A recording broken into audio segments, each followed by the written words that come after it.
Hello students, let's continue our discussion, the second module of computer graphics. So earlier we have discussed about the inverse transformations. The next topic is two-dimensional composite transformation. The meaning of composite transformation. Okay, composite transformation. You see, it is nothing but a set of transformations, or maybe of the same kind or different kind of transformations performing one after the other, which is called as composition or composite transformation. So three types of fundamental transformations we have discussed in the previous videos. So they are translation, rotation, as well as scaling, performing the maybe of same type or different type of transformations one after the other, and composition of them, which represents the composite or which results in composite transformation. Okay, here it can be composite transformation can be given in the form of a matrix multiplication in terms of formula, which you can see over here, p dash. Let p dash is the updated value of the point after performing a sequence of transformations.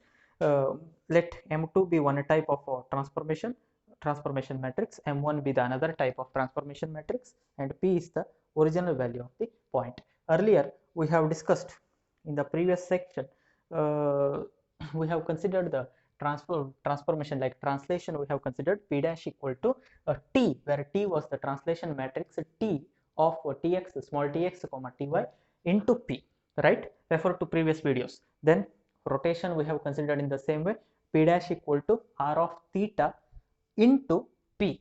That was the equation for rotation, where scaling s is the scaling matrix we have considered. S is the notation for scaling, denoting the scaling matrix.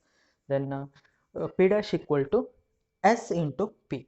That was the term we have considered with respect to scaling. Now in general we are considering, let it be anything, either translation or rotation, or it may be a scaling one. Let us consider in general, denote it as the matrix M. So it is one type of transformation matrix, maybe either translation or rotation, maybe a scaling one. So we are performing a set of transformations one after the other. Let n1 be one type of transformation and m2 be another type of transformation. So multiplication of matrix need to be considered. So m1 into p will be performed first, followed by m2 into the existing value.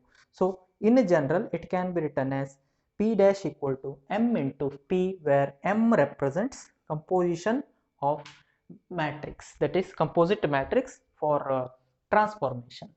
It can be, so value, please try to understand, value of m2 as well as m1 can be either t or r, or it can be s, may be of same type. M2 and m1 may be of same type, or it may be of different type. And it is not compulsory that you have to use only two types of transformation at a time. Any number of transformations can be performed as a sequence one after the other, and we can write the equation. Okay, now see here, composite two-dimensional translation is taken. Hope it is visible. Composite two-dimensional translations.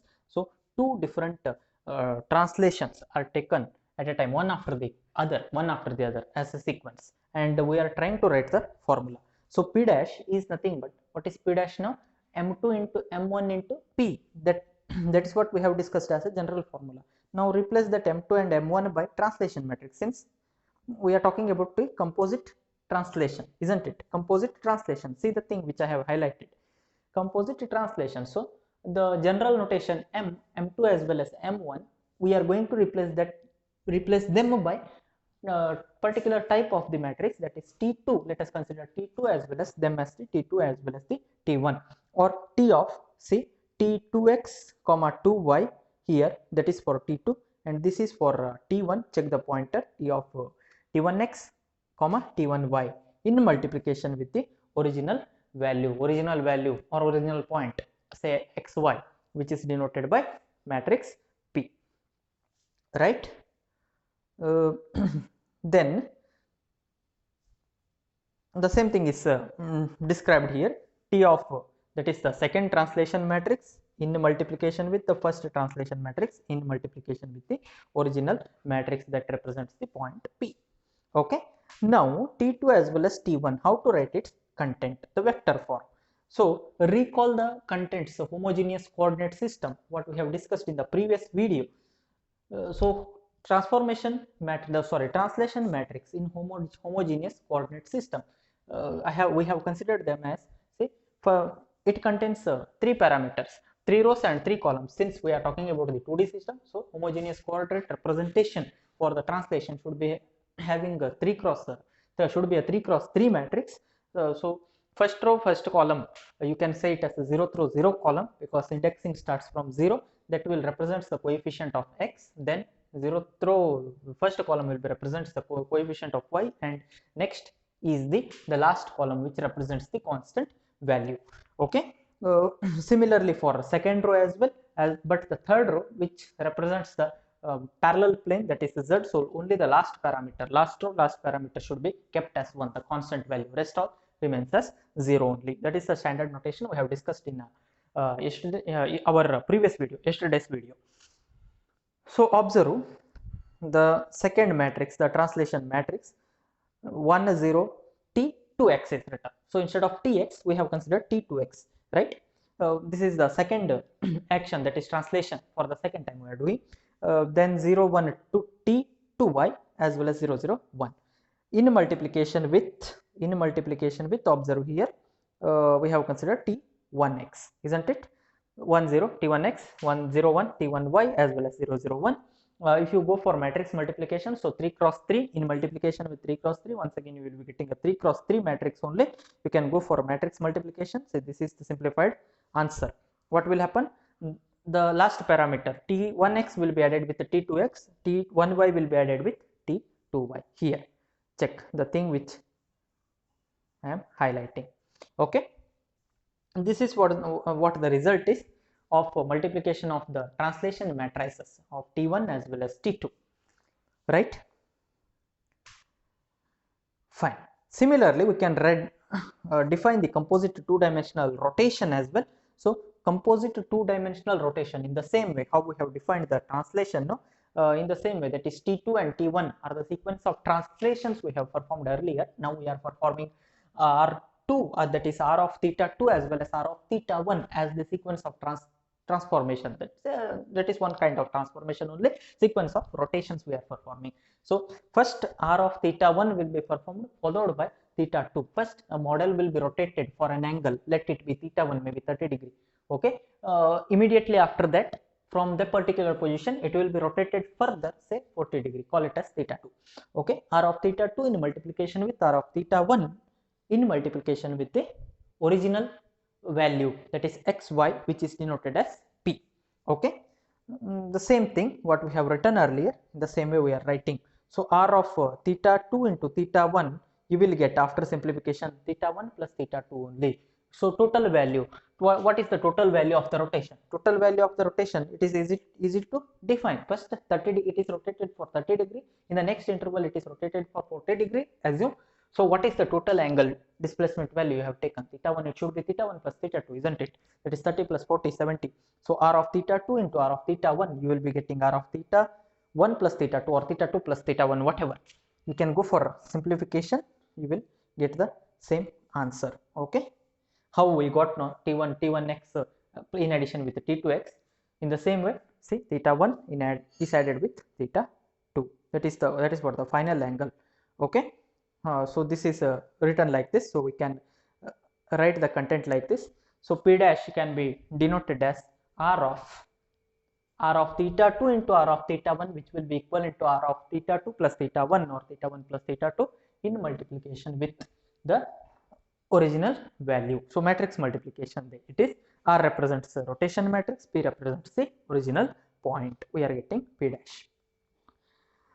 Similarly, we have scaling, composite two-dimensional scaling. So composite scaling, how we have considered transformation, it is translation as well as rotation. No, in the same way, we are considering the scaling here. That is a composite scaling, in the sense one after the other sequence of operation will be performed.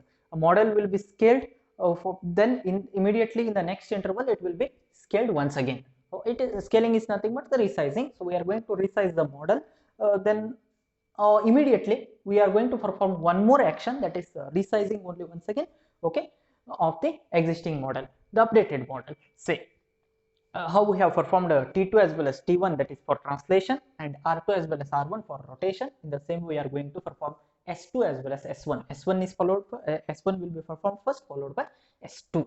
So S2 into S1 into P, that is equal to P dash, isn't it? So P dash, which is nothing but S2, replace that M by that particular term. M is the general matrix, right? It can represent either translation, rotation, or scaling.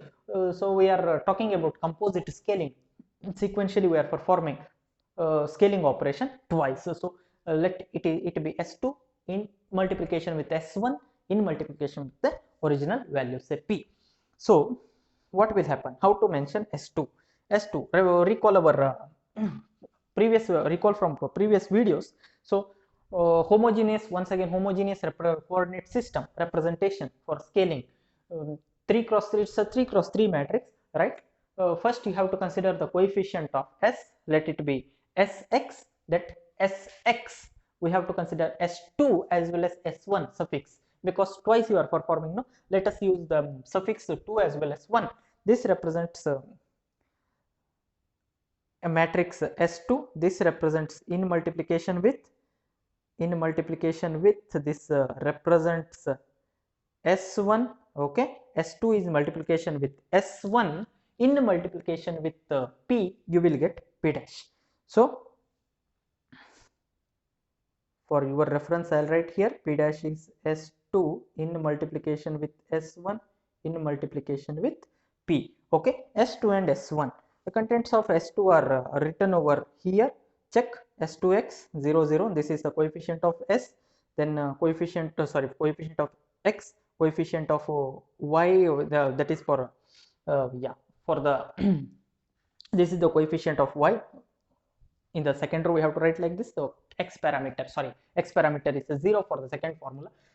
If you consider them as equation number 1 and equation number 2, that is x dash, which is equal to Sx into x. So coefficient of x will be Sx. So instead of writing Sx, we are writing S2x here for S2. Similarly for y also, then the third parameter will be constant, that is 1. Okay, in the same way you have to write the matrix for S1 as well. So use the suffix, change the suffix from 2 to 1. Okay, if you multiply these two matrices, what you will get? S2, see here, this is the matrix after multiplication. Once again we are getting 3 cross 3 here. S1x in multiplication with S2x, it can be either S2x in multiplication with S1x, but whatever. 0 0 here, this is S1y in multiplication with S2y, 0 and 0 0 1. This is what we are getting as the resultant matrix. So that is all about the composite transformation. Please remember, we can even perform different kind of transformations one after the other. Not compulsory that you have to perform two different transformations of same type, okay, one after the other or sequentially. It is not like that. So you can go for either translation first followed by rotation, or translation followed by scaling, or even vice versa as well. Okay, any of the transformations, any form of transformations can be taken in sequence. So appropriate matrix should be taken and equation should be generated. Let us continue our discussion in the next video. Thank you for watching.